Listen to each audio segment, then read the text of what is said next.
but there's tons of new stuff that comes to light. I mean, just really quickly, one of the points which, you will, or one of the stories that you will read about if you make your way through the book is, for example, and I think this is a pretty big deal, the exact nature of the WWF's acquisition of WCW, or more accurately, certain assets associated with WCW as a brand.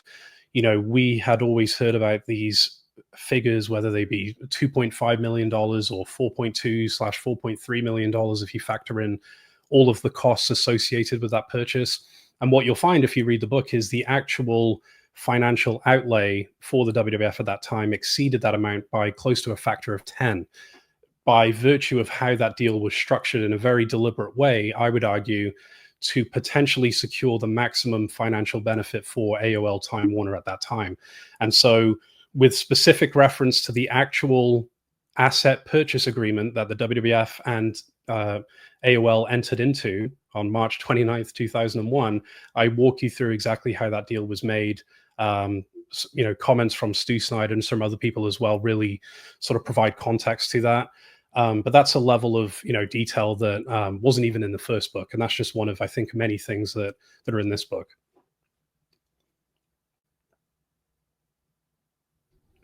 I've got so many questions. You and I have been texting because I've been just powering through the book, and man, it is the most extensive book on WCW I've ever seen. I think the combination of your first book and this new book, Beyond Nitro, which if you're watching on YouTube right now, you can hit that QR code on your screen, and that'll take you directly to your opportunity to order the book. Of course, you can pick it up at WCWNitroBook.com. That's where you can find book bundles, signed books, and you can learn all about Guy's other books. And we are live here at 83weeks.com on YouTube. So if you've got some questions, we want you to keep those coming. But I do want to ask you, one of the things that really blew my socks off on this is how you got access to these confidential financial documents that have never seen the light of day before. I mean, I've never seen any of this stuff published before, and we've heard the talking heads in the internet wrestling community. They all have an opinion about these numbers, and then you actually cut through it and say, well, here's the actual document. Did you feel like when you got your hands on those that it was like you hit the jackpot because it debunked a lot of the narrative that had been out there for a long time? Or how do you go about chasing those down in the first place? Well, I've got to be careful about what I say on a stream like this when it comes to that. But you're right, and I'm glad. Thank you for pointing that out, Conrad. We're not talking about figures that have been gleaned from legal disclosures or other reporting in the past. We're talking about the actual source documents, and as I mentioned before, I had a substantial amount of that before publishing the first book, but obviously been able to add to that since.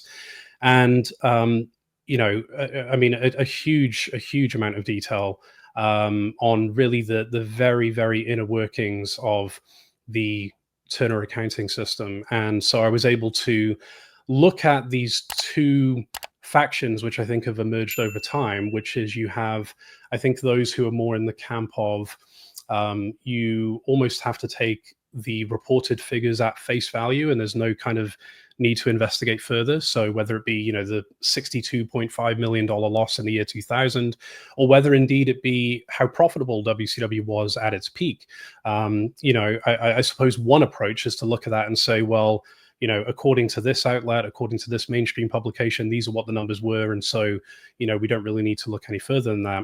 But what I noticed was there was, on the other side of that argument, a group of people who tended to be made up of Turner and WCW, insiders, former employees, people who actually worked for the company or the corporation, who had an understanding of how that accounting system worked, who said, you've got to be a little bit more skeptical in terms of accepting some of this stuff. And what I like to do, and by the way, guys, if I'm going on and on, please feel free to tell me. But while we're on this subject, what I'd like to do to highlight the importance of this is actually just bring to light a specific example, so people don't necessarily think that we're talking in the abstract or we're sort of talking in circles here. So what I'd like to do is just cite something that is discussed in the book that relates to the year 1999, which is obviously a pivotal year in the history of WCW, I would argue, for a number of reasons.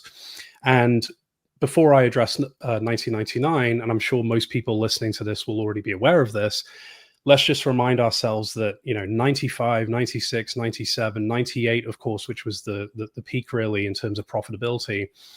Those are all years in which WCW was recognized within that corporation as being profitable entities. So it had 4 straight years of profitability based on the methodology that they employed to calculate that result. Okay, so in 1999, the widespread understanding is that WCW was losing a significant amount of money. And you've seen various accounts over the years and reports suggesting it may have been, $15 million, $20 million, $10 million.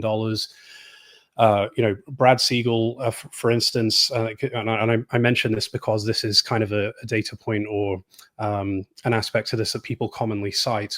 Brad Siegel in a deposition testified under oath that it was, $20 million. And so I suppose at one level of analysis, you could say, well, that is someone who should absolutely know, and that is a credible, person based on his position. So there's no need to investigate further.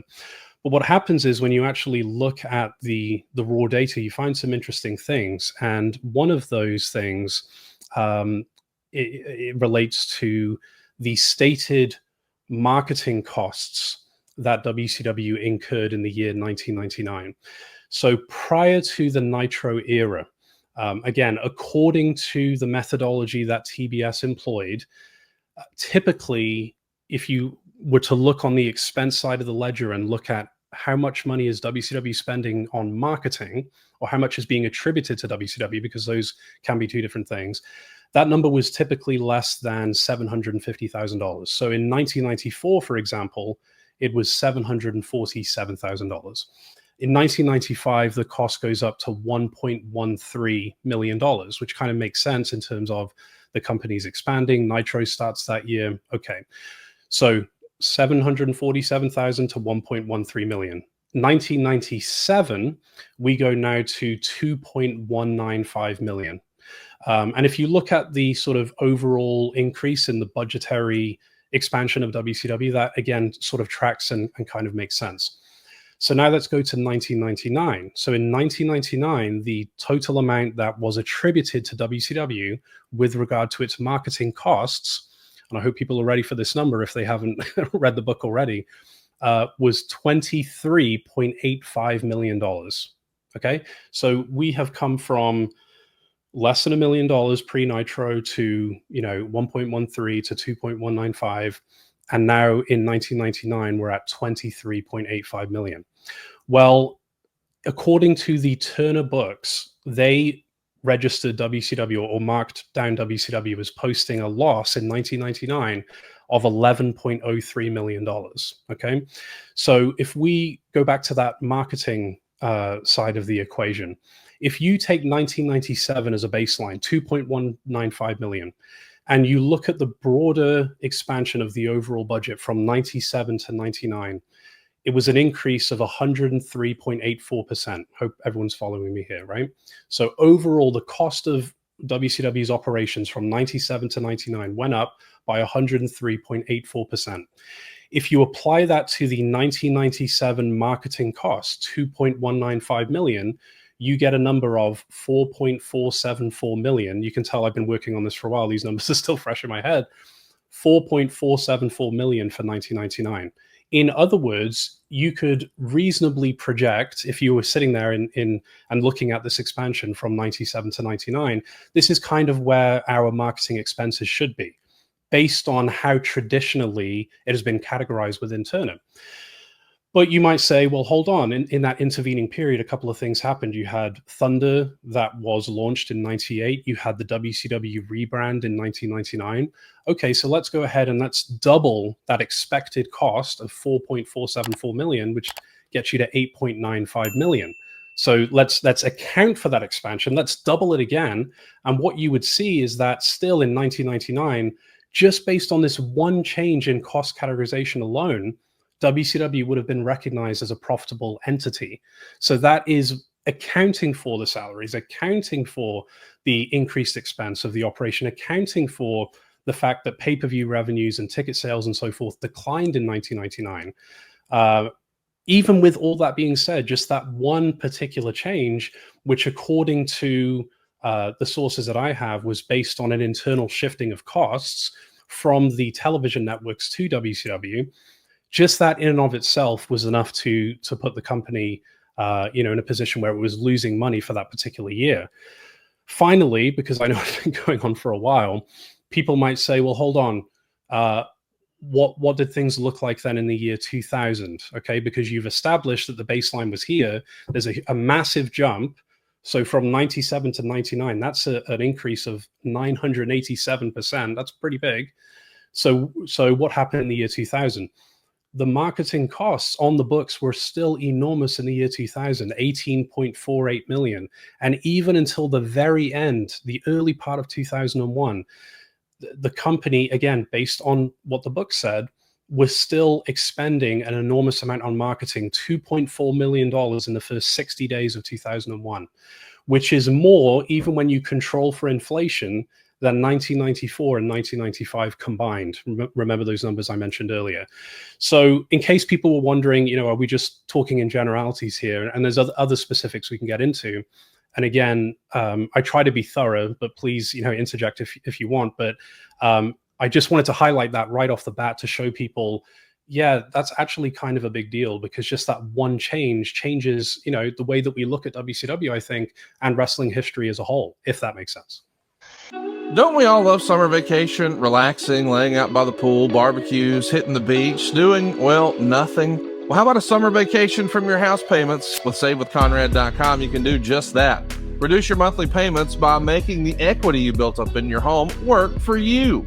You can roll together those high interest rate credit cards into one lower monthly payment, and perhaps access some of that newfound equity to turn your house into your dream home with no money out of pocket. And how about this? You get to skip your next 2 house payments. That's right. You won't have to make your June or your July house payment. You're done until August 1st. Go right now to SaveWithConrad.com. Let my team run the numbers for you for free. There's no obligation, and if we can't help you save some cash, we won't waste your time. And did I mention we're offering a 3-year guarantee right now?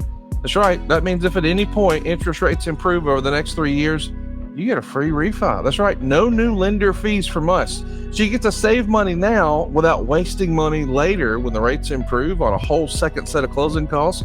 Why not go to SaveWithConrad.com and get a guarantee?